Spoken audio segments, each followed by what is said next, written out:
What's going on, everybody? Welcome back to the channel. Now, following on from devblog 36, my prior video, we're going to be talking about the new updates and my prediction for that. Now, we were told that the 10th of March, that being a Monday, 2 weeks from around about now, is when we're going to be, or when Double 11 is going to be unveiling the new updates. And I'm hoping this is the roadmap, nothing confirmed. And by all accounts, they're saying it's going to be a huge update and that everyone's going to be like, oh my god, thank you. So by the sounds of it, it's as if they're answering a lot of people's questions and prayers about what they want to come to the game, which is good. We just have to wait. Now, there's so many things I want to come to the game, especially when you have a full-fledged game like PC and you see all the updates they've got. It makes that list of what you want a lot bigger. However, I've tightened it down to around about 5 things that I predict will come to the game this year. So number 1 I've got down on my list is new terrain. Now, it doesn't take a genius to walk around the map, that being the donut map on the PTB as of now, to see the difference in terrain from the official to this donut map. There's a lot more rocks, and as well you can actually go under the rocks and even make rock bases, thus making it a more unique experience for solos to play on this game, because we haven't really had that much in terms of solos being able to make unique sort of bases. We did way back when you could make like rock bases or beside rocks back in about 2022, 2023. However, since the new terrain, when Power Surge came out, you've been able to do that a lot less, and hopefully all this new terrain that we're seeing, or the new looks of it, is something we're going to be seeing in 2025. Whether it's following on from PCs or whether it's kind of Double 11's own unique thing that they've got going on, their interpretation of the terrain from PC.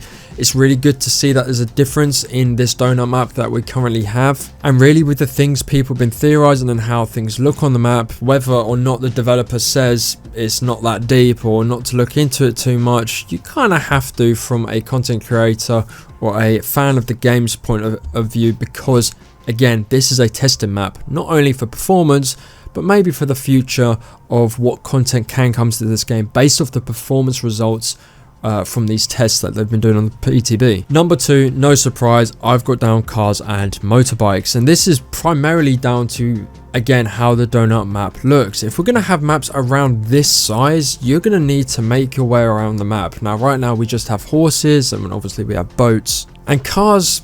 Yeah, it could be a bit of a stretch, but we have Junkyard that's been in the game or tested in the game multiple times. One at the start of the game, I believe in 2021, 2022, and then it accidentally got brought onto the map back in around 2023. That was on the PTB, and if you guys remember that, then yeah, a lot of people were going mad over it, and then suddenly Double 11 took it out of the game. So by all accounts, it looked as if it was an accident. But maybe if I'm going to be realistic about this, then of course I believe cars can come to the game, but if we want to bring something in first to test it, motorbikes. And obviously we have a lot of roads on this donut map, and you know, the map is big in itself.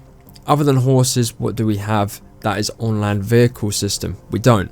So motorbikes would be a good test to see how it performs and whether or not cars can come with it. Joint update, both coming together or one by one. Number 3, I've got balloons or helis, basically air transportation. This is something that everybody has wanted because we simply don't have it. It completely changes the experience of Rust, and it would definitely change and have a huge impact on the Rust console community. It's something that content creators like myself have ranted and raved about, wanting it to come to the game, and really it's down to performance once again. And hopefully this is not something that is primarily to do with old gen's capabilities. However, it probably has a large chunk of reasoning for that. Again, reflecting back to when someone asked Rustzilla about, you know, what are people going to be like when they see this roadmap, and it was like a thank you gif of Kevin Hart crying. You know, everyone would be saying thank you if it was air transportation. Number 4, I've got build skins. Build skins, I guess, is a little bit niche in itself, but then again, everybody builds a base and everybody wants to be unique in the bases they build, whether it's obviously a huge base for a Zerg, small base for maybe a Solid or a Trio, but then upgrading your base aesthetics and appearance is just taking it to the next level. On top of that, they could obviously make a lot of money off of this, so this is something that works hand in hand with the community. They're definitely worth paying for, and Double 11 will receive a lot of revenue from it. For number 5, I've got map or pop increase. Now, if we're going to get a map increase based off the donut, again, this is speculation for anyone that doesn't have a brain. If we get a map increase to, let's say, 4km, there's no way you can have 100 pops still working on a map that big. So hopefully we get 125, because 125 has been tested on the PTB, and clearly there's still some performance issues, whether or not that's to do with old gen, whether or not that's to do with a small map, or what is held or contained within the server already. But we know that larger pop has been tested, so I'm really eager to see where they're going with this, because whether or not the map is as big as a 4km or not, the map being the donut is a big map in itself. So hopefully we can get to see some more in terms of bigger maps, as well following that a larger pop size to 125 or to 150. Bearing in mind this has been tested for around 2 years now. Now there's probably some that I've missed out here that you're thinking or scratching your head as to why I haven't included them. One of them probably being a new recoil. I've said that I believe a new recoil would come to this game.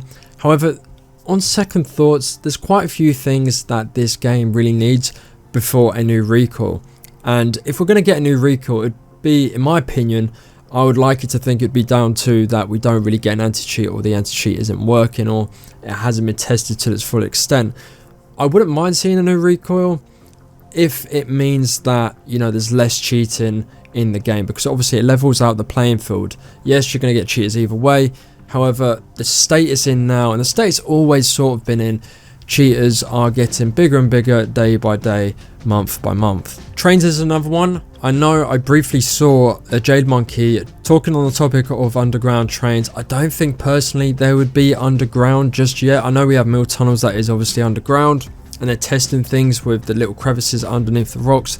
However, I don't know if, you know, they have the facilities just yet to make trains underground, but we'll see. I may be wrong, but it is funny to see obviously that trains are in Rust Mobile, so hopefully there's probably a bit of backlash with that, and they may think, okay, we need to put, you know, trains in Rust console because we've just seen mobile pull it off. What are we doing? Still, I don't think that's at the forefront of what people want. Trains is probably up there as an honourable mention. But that is my pick of the bunch of what I predict will be in this roadmap, or what I would like to see for the upcoming year of the year 2025 for Rust console. Let me know what you guys think in the comments section below, and what your choice of 5 things you would have to the game. Whether you want to be optimistic about it or you want to be realistic, let me know. If you're new around here and like all things Rust console, this is the channel for you. Go ahead and subscribe so you don't miss out a video for the future. Also leave a like if you liked today's video, or leave a dislike if you disliked it. And as always, thank you for watching, and I'll see you in the next one. Take care.